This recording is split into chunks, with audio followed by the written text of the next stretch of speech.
over 25 years, a decade of which was spent in the National Football League. When he got his chance to be head coach for the first time, he promised Indianapolis Colts fans he would do more than just rebuild. But despite all his energy, and that's a lot of it, he found himself feeling extremely tired at training camp. When the regular season began, he noticed bruises all over his body. Consumed by his new job, though, he waited to consult a doctor until the Colts bye week, which fortunately was one of the first in the league, week 4. Pagano says he never expected routine blood tests to yield anything unusual, but then, as he told Rachel Nichols, Pagano's doctor gave him the diagnosis that would change his life forever. Hoping and praying you're not going to get the news. We all think we're invincible, but nothing bad will ever happen to you.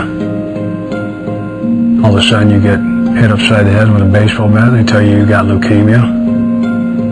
The first thing you think about is your kids. Am I going to be able to go home, make some calls, call my mom and dad, call my daughters, and let them know? Because you can't leave. We got to start treatment immediately. So you're going through the first days of intense treatment, and meanwhile trying to keep secret from everyone that you're at the Simon Cancer Center in downtown Indianapolis. Yeah, they gave me an alias. What was your secret name? Dwayne Johnson. They asked my wife, they go, and just off the top of her head, she said, let's go with Dwayne Johnson. And they go, like The Rock? And she goes, yeah. Luck throws, caught by Reggie, did he get it? Yes! Give it to him! Yes! Yes! He got in! All I can say is Chuck Strong. The first game that your team played after that you were diagnosed, Reggie Wayne, wearing orange gloves for leukemia awareness for you, reaches over the goal line, scores the game-winning touchdown. What was happening in your hospital room?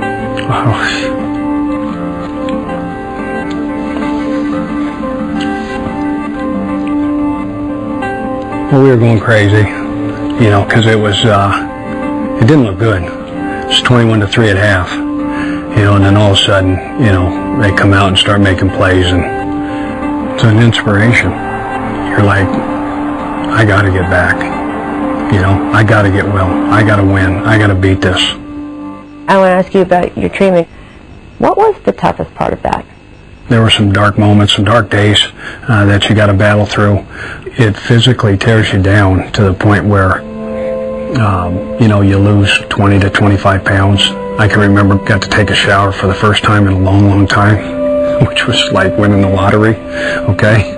And I had to lock the door because I had lost so much weight and looked so bad, I locked the door and I said I wouldn't let my wife come in. Did you ever, for Never, 1 second, not 1 second, let your mind go to, hey, what's going to happen if? No. That's like I told the team when I got back here. I said there was never a doubt. It wasn't easy, but never any conversation of that, I wouldn't walk out of there at some point. Dr. Cripe, came through the door. He said, how you feel? I said, I feel good. He goes, well, I just got your counts back. I said, yeah, how were they? He goes, good enough to go home. And so you're like,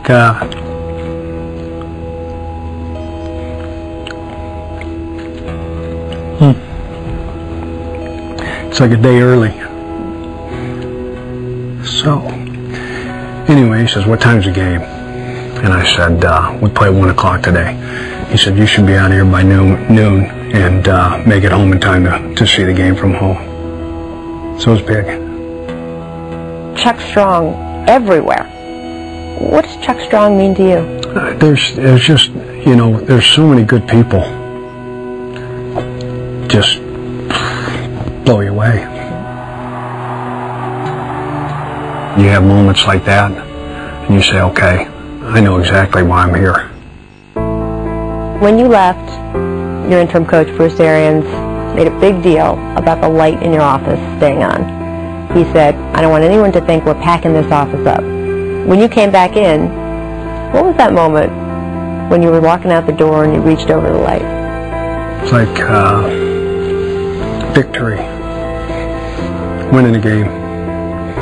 You got more points than your opponent.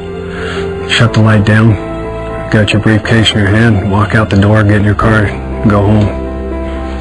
It was like winning the best victory you ever had.